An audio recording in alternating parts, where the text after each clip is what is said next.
शुरुआत करते हैं दो पंक्ति से जो मैंने भी सुनी है और आप भी सुनिए।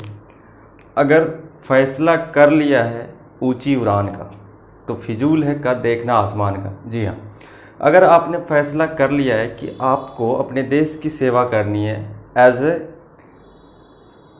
इंडियन आर्मी, इंडियन एयरफोर्स या इंडियन नेवी के तौर पर, तो आप कैसे कर सकते हैं? आप एक ऐसे प्रतिष्ठित संस्था में कैसे एडमिशन ले सकते हैं, कैसे यहाँ से ज्वाइन कर सकते हैं, कैसे नौकरी कर सकते हैं, क्या है एलिजिबिलिटी क्राइटेरिया, क्या है एग्जामिनेशन पैटर्न, ये सारी बातें आज के वीडियो में हम जानेंगे। तो वीडियो को अंत तक देखिए, आज हम इसके बारे में पूरी जानकारी लेने वाले हैं। तो ये वीडियो हेल्पफुल होगा जो 10th पास हो चुके हैं, जो 11th 12th में जाना चाहते हैं, या जिन्होंने अभी 11th से 12th में अपेयर किया है, या जो 12th पास आउट हो गए, उनके लिए भी हेल्पफुल होगा कि वो जानेंगे, वो समझेंगे कि हाँ कैसे हम NDA या NA को क्वालिफाई कर सकते हैं, उसमें हम हिस्सा ले सकते हैं।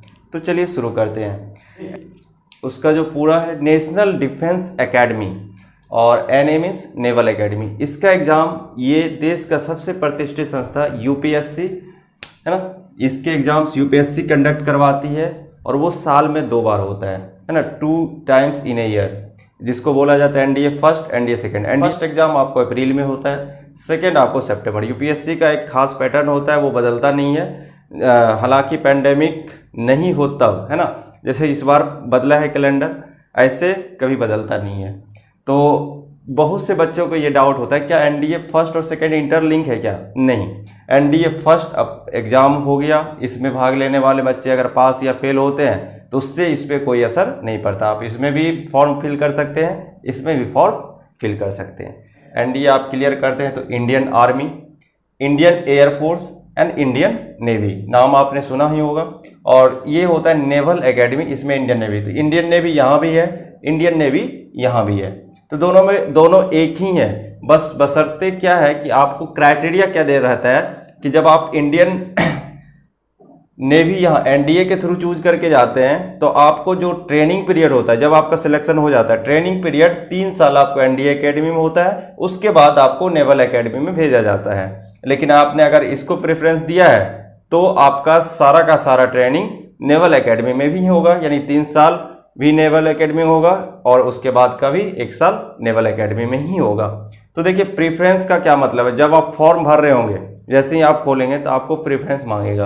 प्रेफरेंस क्या होगा कि उसमें आपको 4 कॉलम दिए रहेंगे, Indian Army, Indian air force, Indian navy और नेवल एकेडमी के थ्रू इंडियन नेवी।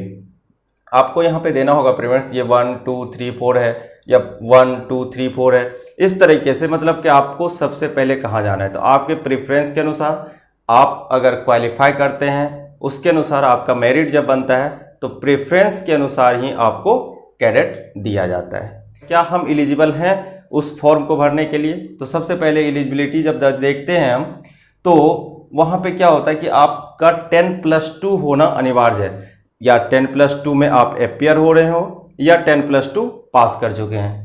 तो अगर आप आर्मी के लिए देखते हैं तो कोई सा भी सब्जेक्ट, ध्यान रखिएगा, नोट कर लीजिए, आर्मी के लिए है तो कोई सा भी सब्जेक्ट, ऐसा कुछ नहीं कि आपको साइंस लेना है, आर्ट्स लेना है, कॉमर्स लेना है, तो इंडियन आर्मी में आप प्रेफरेंस देके इन NDA का फॉर्म भर सकते हैं। लेकिन आपको एयरफोर्स और इंडियन नेवी में जाना होगा, इस दोनों के लिए आप यहाँ पे मैंडेटरी करेंगे क्या, फिजिक्स एंड मैथ आपका +2 लेवल में होना चाहिए। +2 यानी 10+2 का जो पैटर्न होता है उसमें फिजिक्स और मैथ कंपलसरी, अगर नहीं है तो आप इंडियन एयरफोर्स और इंडियन नेवी वाले फॉर्म नहीं फिल कर सकते हैं। तो दोनों में यही बेसिक अंतर है, आप इंडियन आर्मी में इससे जा सकते हैं किसी भी सब्जेक्ट से, लेकिन फिजिक्स और मैथ कंपलसरी है जब आपको एयरफोर्स और नेवी में जाना होगा तो। और क्या क्या क्राइटेरिया है, इंडियन होना चाहिए, आप इंडिया के हैं तो कोई बात ही नहीं, और भी चीज़ें मेंशन है, बहुत सारी चीज़ें साइट में मेंशन है, मैं आपको वो लिंक दे दूंगा, आप वहाँ से देख सकते हैं। एक तो है क्या, इंडियन होना जरूरी है, भूटान का भी हो सकता है, नेपाल का भी हो सकता है, तिब्बत से 1962 से पहले जो रेफ्यूजी आए थे बसने के लिए इंडिया में, वो भी भर सकते थे, बहुत सारा क्राइटेरिया, लेकिन हमारे काम का क्या था, इंडियन होना, तो हम लोग हैं। और बेसिक क्या, अनमेरिड हैं आप, है ना, और मेल। एक बात नोट करने का है, यहाँ पे फीमेल है ना, इस एग्जाम के लिए अभी तक फीमेल के लिए एंट्री बैन है, तो सिर्फ मेल के लिए है, यानी लड़के भर सकते हैं। और आपका एज क्या होना चाहिए, है ना, 16.5 to 19.5, यानी 16.5 साल से 19.5 साल के अगर आप है तभी आप भर सकते हैं। एक ब्रैकेट में लिखे at the time of joining. ये क्यों लिखे? आप सारे 15 के हैं, कब? जब आप फॉर्म भर रहे हैं तब आप भर सकते हैं, क्योंकि ज्वाइनिंग के समय आपको सारे 16 से लेके सारे 19। तो ये चीज़ें आपको क्लियर होनी चाहिए। बहुत ही डिसिप्लिन वे में आपको करना पड़ेगा। एक भी फॉल्ट आएगा तो आपको वहाँ से रिजेक्ट कर दिया जाएगा। फिर हम देखेंगे एग्जाम पैटर्न के बारे में। देखिए एग्जाम पैटर्न हमारा होगा, पेपर 1 मैथमेटिक्स का होता है, number of questions 120, total marks 300 है ना। और पेपर 2 होता है जनरल एबिलिटी टेस्ट, 150 क्वेश्चंस होते हैं, 600 मार्क्स के होते हैं। तो इम्पोर्टेंट है ना। जनरल एबिलिटी टेस्ट में क्या क्या होते हैं? साइंस होते हैं, साइंस में फिजिक्स केमिस्ट्री बायोलॉजी है ना, ये भी आ जाता है, physics chemistry and biology. English 50 marks का रहेगा। और जीएस में आपका पूरा जीएस, आप करेंट अफेयर्स ले लीजिए, हिस्ट्री, ज्योग्राफी, पूरा का पूरा ये सारी चीज़ें हमारे काम में आएंगी। तो 50 50 50 150 क्वेश्चन, एक क्वेश्चन 4 मार्क्स का होता है, टोटल 600 मार्क्स। और टोटल आप देखेंगे तो कितने हो जाएंगे? 900 मार्क्स। तो 900 मार्क्स और कट ऑफ जो जाता है ये आपका क्या है? रिटन टेस्ट हो गया। और सारे ऑब्जेक्टिव पेपर्स होते हैं और 1/3 आपका निगेटिव मार्किंग रहता है।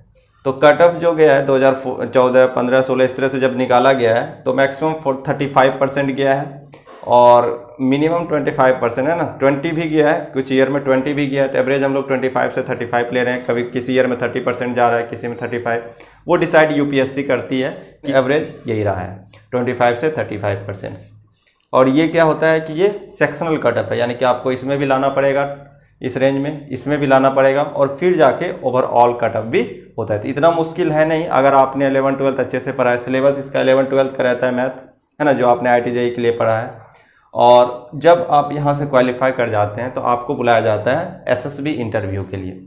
और कमाल की बात है कि यहीं पे आपका सारा टेस्ट होता है ना। 5 डेज का होता है। 5 डेज आप जाएंगे कि नहीं, इसमें भी 2 चरण होता है। जब मैं गया था तो मैं बहुत ही कॉन्फिडेंट वे में गया था कि मैं तो कर लूँगा है ना। लेकिन जब मैं वहाँ आसपास लोगों से मिला और भी सारे जगह से जो लोग आए थे, मेरा इलाहाबाद है एक SSB इंटरव्यू सेंटर, तो मेरा उसमें पढ़ा था, तो मैं वहाँ गया था। तो पहला दिन था और पहला ही दिन और पहला ही टेस्ट है ना, उसमें पहले दिन 2-3 चरण होते हैं। तो पहले ही टेस्ट में मुझसे हो नहीं पाया है ना, तो वहाँ से मैं पहले ही दिन निकल के आ गया था। तो वही चीज़ है, SSB इंटरव्यू आपको देना पड़ेगा। आप डिफेंस में जा रहे हैं, आप यहाँ से बहुत बड़े पोस्ट पे जाएंगे, बहुत ही सम्मानित पोस्ट है, तो आपको उस हर एक परीक्षा को देना पड़ेगा, उत्तीर्ण होना पड़ेगा उसमें, तभी जाके आप वहाँ पे पहुँच सकते हैं। जब आप SSB इंटरव्यू क्लियर कर लेंगे तब आपका मेडिकल फिटनेस होगा। वैसे इस चीज़ को, मेडिकल फिटनेस को आपको अच्छे से पढ़ना पड़ेगा है ना। क्या क्या चीज़ें, बहुत सारी चीज़ें, उसमें से जो मेजर चीज़ें, हाइट आप मेजर कर लेंगे। आपका अगर आर्मी और नेवी के लिए जा रहे हैं तो 157 होना चाहिए। और जब एयर सेंटीमीटर है, 157 क्या है? सेंटीमीटर है ना, ये भी सेंटीमीटर। और जब एयरफोर्स में जा रहे हैं तो ये याद रखिएगा, एयरफोर्स में 2 होता है, एक ग्राउंड ड्यूटी होता है, एक फ्लाइंग ऑफिसर होता है। तो ग्राउंड ड्यूटी के लिए 157.5, और लेकिन जो फ्लाइंग ऑफिसर, इसके लिए स्पेशल मेडिकल विजन होता है, स्पेशल होता है 162.5। ये तो हाइट हो गया। बहुत सारी चीज़ें हैं, थाई का लेंथ है, लेग का लेंथ है, आप जब सीटिंग है मतलब बैठे हुए हैं तो क्या आपका लेंथ होगा, वो सारी की चीज़ें है। फिर एक आता है हाइट टू वेट रेशियो, मतलब क्या है कि आपका हाइट के अकॉर्डिंग वेट होना चाहिए है ना। ये नहीं कि हाइट कुछ है वेट कुछ है, तो वो रेशियो कौन डिसाइड करेगा? तो वो रेशियो UPSC दे रखा है, मैं उसको डिस्क्रिप्शन बॉक्स में लिंक दे दूंगा, आप वहाँ से हाइट टू वेट अपना रेशियो देख लीजिएगा। फिर चेस्ट नॉर्मल 81 सेंटीमीटर और एक्सपेंशन और कॉन्ट्रैक्शन 5 सेंटीमीटर का होना चाहिए। फिर आपका बहुत सारा टेस्ट होता है, एक्सरे होता है, एक स्पाइन का होता है, स्पाइन टेस्ट होता है, और चेस्ट का जो रिब्स होता है उसका टेस्ट होता है। फिर डेंटल टेस्ट, दांत भी आपके स्वस्थ होने चाहिए, तो मेजर कर लेंगे। और आपका कोई सर्जरी वगैरह नहीं हुआ है वो आप देख लेंगे ना। सर्जरी हुआ है, जैसे मान लीजिए कोई कहेगा कि मेरा हड्डी टूट गया था, अभी बैंडेज हुआ है किसी वजह से, तो अगर आपका बैंडेज के बाद वो प्रॉपर फंक्शन करता है तो कोई दिक्कत नहीं है, अगर नहीं करता है तब दिक्कत है। अगर फंक्शन अच्छे से कर रहा है, सब काम आप कर रहे हैं, एक्सरसाइज कर पा रहे हैं, तो कोई दिक्कत नहीं है। और अब है विजन है ना, आपका आई साइट है ना, तीनों के लिए अलग अलग है, आर्मी, नेवी और एयरफोर्स के लिए। आप इसको एक बार देख लीजिए। विदाउट ग्लास आप इस विजन के साथ रहेंगे, विथ ग्लास ये विजन है आपका। और जब स्फेरिकल मिरर और सिलेंड्रिकल मिरर, जो चश्मा लगाते हैं आपको पता होगा कौन सा लेंस लगा हुआ, स्फेरिकल है या सिलेंड्रिकल, उसके पावर्स क्या हैं वो आप नोट कर लीजिए।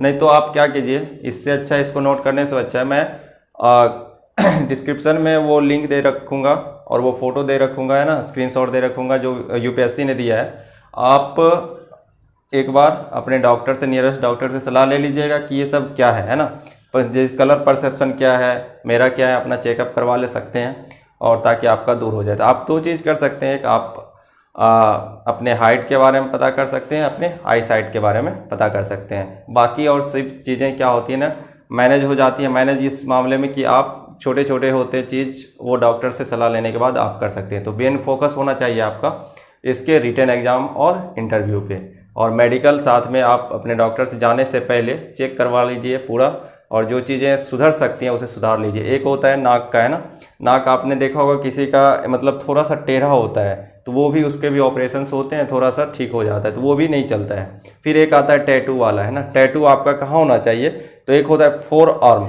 मतलब क्या कि इसके आपका जो हथेली है उसके ऊपर वाला, मतलब इस हिस्से में चल सकता है या नहीं तो इस हिस्से में, है ना, कोहनी से ये वाला जो है, ये वाला एरिया यहाँ पे आपका चल सकता है, या नहीं तो यहाँ पे जो है ट्राइब, जो शेड्यूल ट्राइब्स हैं उसके अपने पहचान होते हैं टैटू के, वो चलेगा, है ना। तो आई विजन के लिए आप हमारे जो, या नहीं तो फेसबुक पेज पे भी आप इसके पीडीएफ को देख सकते हैं। मेडिकल में भी फिट होते हैं तो वहाँ से आपका मेरिट लिस्ट निकलता है। जब मेरिट लिस्ट निकलता है तो आपको बुलाया जाता है। तो आपकी जो ट्रेनिंग होती है तो 3 ईयर की training NDA national defence academy और फिर 1 year of Indian military academy में होगा। आर्मी में अगर आप जाना चाहेंगे, आर्मी में आपने अप्लाई किया होगा, 3 ईयर एनडीए पे होगा ट्रेनिंग और 1 ईयर मिलिट्री एकेडमी में। उसी तरह एनडीए में 3 ईयर होगा और नेवल एकेडमी में जाके 1 ईयर का होगा। 3 ईयर एनडीए में होगा और हाफ ईयर का एयरफोर्स एकेडमी हैदराबाद है, वहाँ पे आपका इस पोस्ट के लिए होगा। अब देखिए 3 ईयर का जो ट्रेनिंग होता है उसमें सिर्फ ट्रेनिंग नहीं, डिग्री भी आपको दिया जाता है। तो डिग्री कौन सी मिलती है आपको, अगर आर्मी से हैं तो आर्मी के लिए आपने किया है तो बीए और बीएससी में दिया जाएगा, बैचलर। और अगर आपने नेवी और एयरफोर्स में ट्रेनिंग करा है तो आपको बीटेक की डिग्री भी दी जाती है ना, बीएससी इन कंप्यूटर साइंस। और जब पोस्ट है, जब ये हो जाएगा आपका, तो पोस्ट आपको क्या मिलेगा, सबसे पहला पोस्ट आपका मिलेगा लेफ्टिनेंट का आर्मी में, एयरफोर्स में फ्लाइंग ऑफिसर का और नेवी के लिए सब लेफ्टिनेंट का। फिर उसके बाद रैंक के आधार पे वो चलते जाता है। तो सैलरी वगैरह हम डिस्कस नहीं कर रहे हैं, क्या पर्क्स है, वो पूरी डिटेल और भी चीज़ें जो मेन ज़रूरी था वो हमने बता दिया। और भी सारी चीज़ें जो डिटेल्स है उसे जानने के लिए आप एयरफोर्स या यूपीएससी की साइट पे जाके नोटिफिकेशन डाउनलोड कर सकते हैं जो 2020 के जनवरी में आया था, या नहीं तो मैं उसका पीडीएफ फॉर्मेट अपने टेलीग्राम ग्रुप में शेयर कर दूंगा, आप वहाँ पे जुड़ सकते हैं, या नहीं तो मुझे मैसेज कर दीजिएगा, वहाँ से आप जुड़ सकते हैं। तो उम्मीद करता हूँ कि आपको कुछ जानकारी यहाँ से मिला होगा कि आप एनडीए के एग्ज़ाम्स कैसे दे सकते हैं। और आपको अगर कोई भी क्वेरी है, अभी भी बचा है या कोई भी चीज़ है, तो आप कमेंट बॉक्स में कमेंट करें।